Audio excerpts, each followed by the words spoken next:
My better half and I have been following you for about 3 years, but Lord knows we certainly wish we had found you sooner. Many thanks to you and the IA team for your devotion and patience and all you do for us. Oh, thank you for that. Given your recent forays into IPOs, I thought this topic question would be quite relevant and of interest to the IA community. You've given your take on the new Mag 7 Plus. I call it the Mag 9 a couple of times so far. In each case, access to a potential IPO or two was involved, and one of them being Anduril. Correct.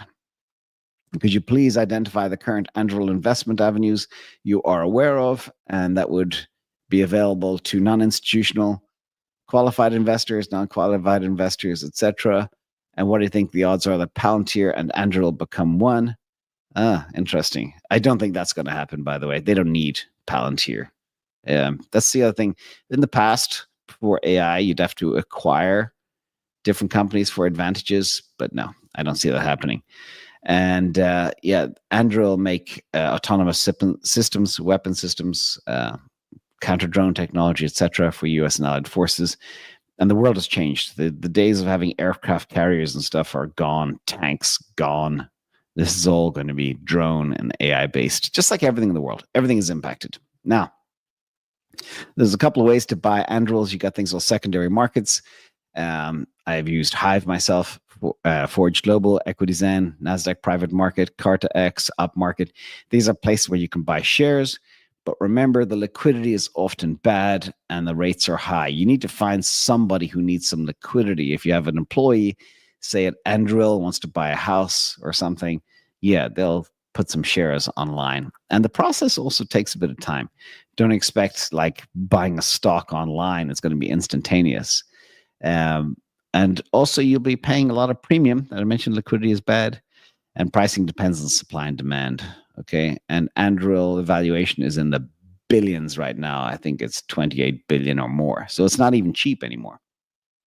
The other thing is venture capital and private equity exposure, access, being an accredited investor or a limited partner in these funds. You've got Founders Fund, Andreessen Horowitz, Valor Equity Partners. They all have exposure to Anduril. And if you have ultra high net worth, you can find somebody who can get you exposure as well. Then there's the kind of pre-IPO case and thesis is also possible. You could also use public market proxies, Lockheed Martin, Northrop Grumman, etc. They partner sometimes with Anduril. If the U.S. government wants Anduril to do something but work with Northrop Grumman, maybe there's a partnership there. Palantir is a close type of proxy as well, but I think the odds of a merger between Palantir and Anduril are less than 20%. And then there's other companies like Joby Aviation, Archer Aviation. Archer, I think, does eVTOLs and stuff like that, but I think we're still too early for eVTOLs because the energy density is not good enough for these types of vehicles yet. We'll see. And then the IPO watch. Sometimes just wait till 2026, wait for it to come out. So there's a lot there. There's lots of different ways of getting exposure depending on who you are. But this is the actual stock price, Anduril. You can see it's going up. The current price of the stock is, try zoom in to read it, $61.34. But again, it can change. And it took a big jump up as well since November last year. The bottom line, accredited investors' best shot is pre-IPO exposure like Forge or Upmarket or Hive. High risk, high reward, low liquidity. For me, it's not really something for me because I don't like to buy low liquidity equities. I'd rather wait for the IPO and then play options on the IPO if that's possible. There's also tokenized versions that speculate on price, but they're also very risky.